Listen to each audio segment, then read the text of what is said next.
Does international trade cause job losses? We often hear that free trade is responsible for reducing the total number of jobs available in the US. Intuitively, the notion seems plausible.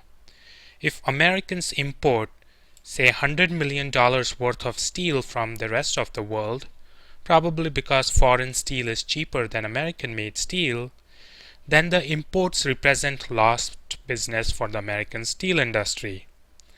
As a result, the US steel industry must lay off workers or hire fewer workers than they otherwise would. So the total number of jobs in the US economy declines. Is that correct? Well, not necessarily. After all, there is the economy's self-correcting mechanism. That is, powerful forces acting in the labor market that bring the economy back to full employment in the long run. Long run, you might scoff. Didn't Keynes say that in the long run we are all dead? Bills need to be paid and re-elections need to be won in the short run, not the long run. Well, I agree that the economy is sometimes operating below full employment when the number of jobs is limited by total spending, or what economists call the aggregate demand in the US economy. And because the purchase of foreign steel from abroad reduces aggregate demand for US goods and services, you might say that imports reduce the total number of jobs in the US. But even so, it is not a foregone conclusion that total spending or aggregate demand is reduced by imports. Consider what the foreign countries that sold steel to Americans would do with the $100 million they have received as payment. Let's see. Dollar bills don't make for very good wallpaper. They don't make for very good mattress stuffing either. Oh wait, one of the better uses of dollars is to buy American goods and services. That is, American exports. The $100 million that the rest of the world was left holding as a result of US steel imports made it possible for the rest of the world to buy American exports, such as scientific machinery, Hollywood movies, industrial machinery, software, etc. And when the rest of the world buys American exports, it leads to creation of jobs in the American machine tool industry, Hollywood, Silicon Valley, etc. And such newly created jobs more or less offset the job losses in the steel industry.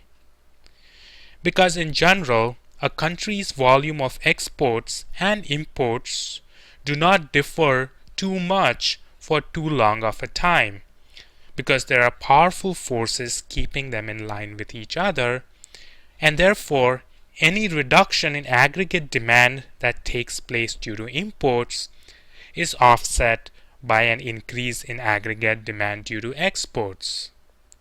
Wait a minute, you might say, not so fast. What do you mean imports and exports do not differ for long? Hasn't the US been running massive trade deficits since the 1970s with no end in sight? Well, yes, but the US represents a special case because of the status of the US dollar as the world's reserve currency. But even then, as will be explained in a later video, the US does not necessarily experience a reduction in aggregate demand because it runs trade deficits. What's more, because foreign steel is cheaper for American manufacturers that use steel as an input, such as the car makers, they are able to cut their prices of their products, leading to more sales and more production, and therefore more job creation in the car making industry. Several other industries that benefit from cheaper steel, such as tool making and construction, will also add jobs.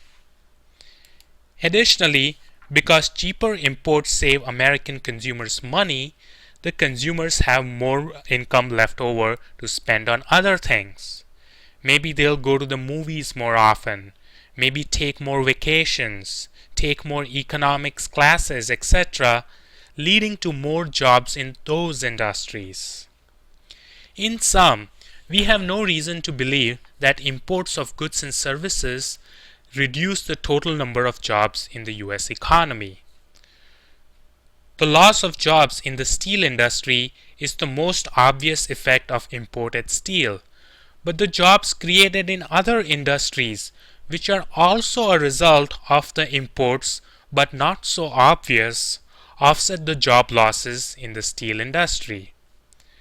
Consequently, economists believe that trade does not affect the overall level of employment much, because the overall level of employment is determined in the long run by the economy's natural rate of unemployment, and in the short run by several other factors that affect aggregate demand, such as the government's fiscal and monetary policies.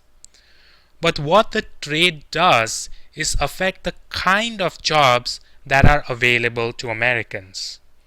Fewer steel industry jobs and more movie industry jobs. Therefore, economists who tend to take an utilitarian approach in evaluating economic outcomes say that the small and temporary job losses caused by international trade are worth enduring because of the benefits for the larger and the longer lasting gains that international trade brings in the form of greater efficiency in production and greater overall consumption. This is not to say that every single individual in the country is going to be made better off due to international trade. Some workers who are laid off from the steel industry may not be able to find jobs in the expanding car industry or Hollywood until they are able to retrain themselves and acquire skills required in the new industries. In the US, the Trade Adjustment Assistance, or the TAA, is a program of the federal government that provides financial assistance for retraining to those workers who have lost their jobs as a result of international trade. Now, some older and lower skilled workers might be unable or unwilling to acquire new skills or to move to a new location, or they might be viewed by prejudicial employers as unemployable. Such workers might become permanently unemployed or may have to accept jobs with significantly lower pay. For them, it might be a small consolation that the country as a whole is better off as a result of international trade. Economists respond to this by saying that it might be better to redistribute some wealth in favor of such workers rather than halt international trade, whose benefits are too immense to pass up. In the United States, however, there are so far no wealth redistribution programs specifically for those whose job prospects have been permanently diminished by international trade. Just as not all individuals gain from international trade, not all regions of a country gain as well. Regions that are home to import competing industries might face economic decline, while those that are home to expanding industries experience economic boom. In the US, for example, Detroit, which has the largest concentration of car industry in the world, has seen its economic fortunes decline with that of American car manufacturing. Similar fate has met Pittsburgh, which had a large concentration of American steel manufacturers that did not survive foreign competition. Cleveland, Buffalo, and other industrial cities in the American Midwest and Northeast have met with similar fate. On the other hand, regions such as the Silicon Valley near San Francisco, the Seattle metro area that are home to several globally competitive high-tech firms have prospered as a result of international trade. So has Southern California with its globally competitive filmmaking, defense, and aerospace industry.